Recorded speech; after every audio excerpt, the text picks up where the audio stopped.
the Titans coach mentioned something the other day during a press conference. The Titans are doing these mandatory mini camps here with Cam Ward. And he said something in regards to, he said it kind of jokingly, but I didn't take it that way. I think that he's a little passive. He was saying that when he was talking to Cam Ward in the helmet, calling the play for practice, Ward is still talking over him and trash talking the defense. And he asked Ward, "Do you need a second?" And Ward said, "No, I can hear you." And then he does the play. Now Ward has got nothing but rave reviews from camp. He's getting there early. He's kicking butt. The other players are really complimenting him. I like Cam Ward, but I got a sense that you got to look back and say, why would you overtalk the coach if you're a rookie in mini? I know you're number one pick and all that. You know, that tells me he's a little passive here. And there's a lot of coaches that are very good coordinators, Norv Turner, guys like that. This could be a sign that, you know, maybe he's not head coaching material. We'll find out. Playing's everything. This could be nothing. What do you think about that? Is that too much? Am I looking too much into that? Or this could be a telltale sign that maybe this guy might not be head coaching material, and the Titans probably looking for another coach in another year or two. Right. I never liked this pick either. I think this came in the same time as the Tibbs signing. Um, Look, it's not a bad thing for the quarterback to in the and the head coach to josh each other, especially if the head coach is the offensive minded type, and Oh, he yeah, and you where know he's calling the plays and stuff too. right. Yeah, So the only problem is that to what extent is it in the relationship where then Callahan still has that reach to his players that he has to be respected and he has to be listened to, like so. um and then other players too have to understand it, like, oh, he's a QB, he gets to talk to the coach like that, but right, he's not right. disrespecting the coach. They at each other and they trying to make each other better, right? So I'm not there. I haven't seen anything there yet as far as like whether, because he's a rookie anyways. So um I feel like Chance this. said it was Jeffrey Simmons was trash talking at the time. Okay, that's the lead defensive tackle there. Maybe that's what they were doing. I hope it's nothing. Listen, guys, this could be nothing. This Right. could be nothing, but it also could be a drip effect where I also know that there was a big fight last year, and I had Hmm. my guy Rich Ferris on, and he said he lost. He really blew up on the team. Callahan did per se, Right. and I thought to myself, it's because he's so mild mannered that it had to lead up to that, rather than just having one tone here, like a Gruden, like a Parcells, where could you imagine a rook? Can you imagine Phil? I know that's a different era. Phil Simms telling Bill Parcells, not listening to Bill Parcells, and trash talking one of the defense. Now, of course, Parcells don't call plays. He Right. doesn't call plays. But can you imagine that? Right. So when I hear this, I just can only reckon back to a couple of relationships, which is like Brett Favre and Holmgren, right? Yes.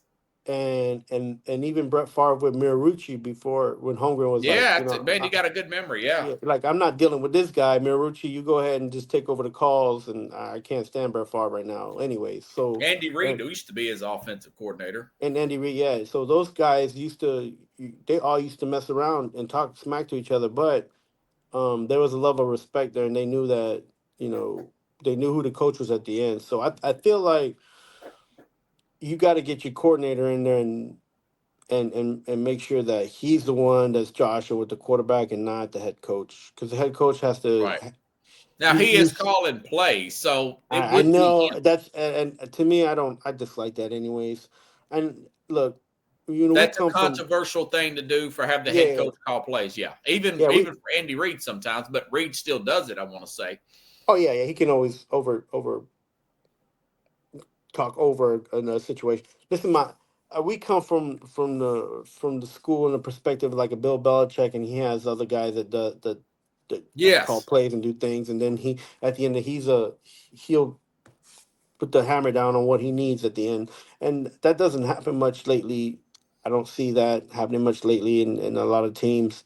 Maybe a few teams that still have that, like you said, Yeah. Kansas City. This may, yeah, and it may come back and bite. That's a different Yeah, topic, but that it very well may come back and bite Callahan. The fact that he is calling plays. I will say this in proper, just to give, look at it from the other perspective.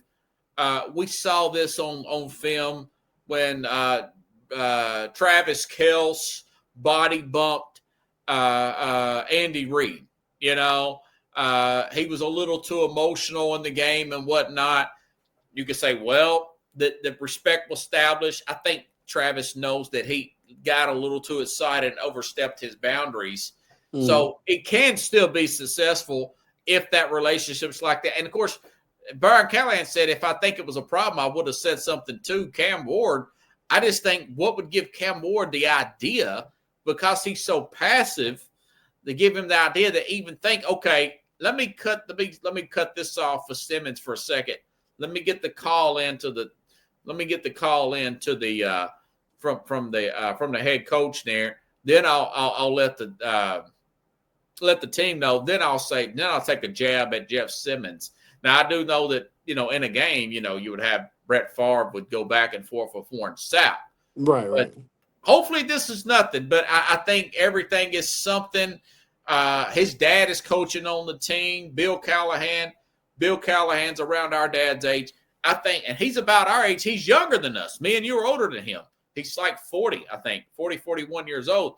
I think Bill, Mr. Callahan needs to call him to the side and say, you got to nip this in the bud.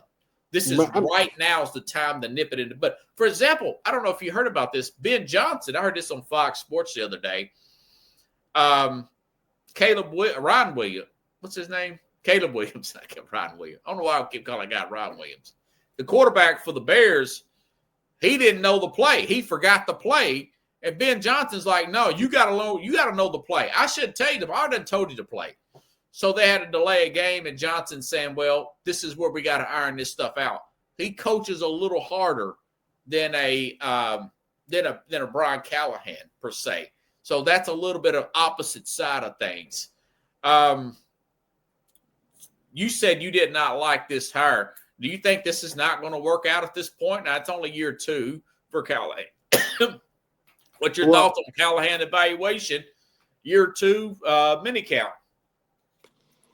Right now, everything is like wait and see until we get going to the regular season. You want to see if there's a transition that Cam Ward can make, even for the first 5 games. I'll give the kid 5 games. Oh yeah, and we'll see what he can do. But I mean, the relationships, man, they can fall apart faster than they begin. So, we need to be very careful on what's said also in the media, because can't make everything, like you said, everything's something, but we can't make everything big, we have to be.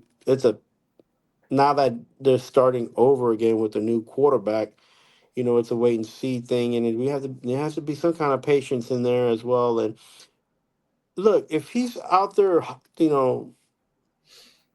smack talking to one of the biggest guys in the defense, and if I was the coordinator or the head coach, I'd be like, all right, I like this. You gotta listen, but I like this. Maybe you give him a little bit of that leeway, but you need that kind of confidence, man. I don't know if you heard that about other guys before, and that's good. And they keep comparing this guy to Steve McNair. If that's going to happen, yeah, I feel like if that's going to happen, and this is just me, if I was going to be a part of that coaching staff, like, the head coach can't be calling plays, man. Just give it to a coordinator. You're more upset about that than you are the fact that he overtalked the coach. Yeah. Yeah, because the problem is that there has to be.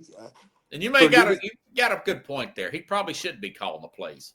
This is why The when OC you need to be calling them plays, man. yeah, it's a perception thing, man. And also, like, if that's the reason why the CEO is on the top of the building and all the other workers are in between different floors, right? Because Yeah. the CEO is like that's the owner of the company. Like, everybody's gonna have to go up and see him. And if you don't have like a distinction and you don't build, that kind of that you have to connect with him on another level, then that's tough, man. It's tough, and this is why coaches they try to be your buddy, your friend, your mentor, but sometimes That's exactly what I'm worried about. yeah. We've had our guy.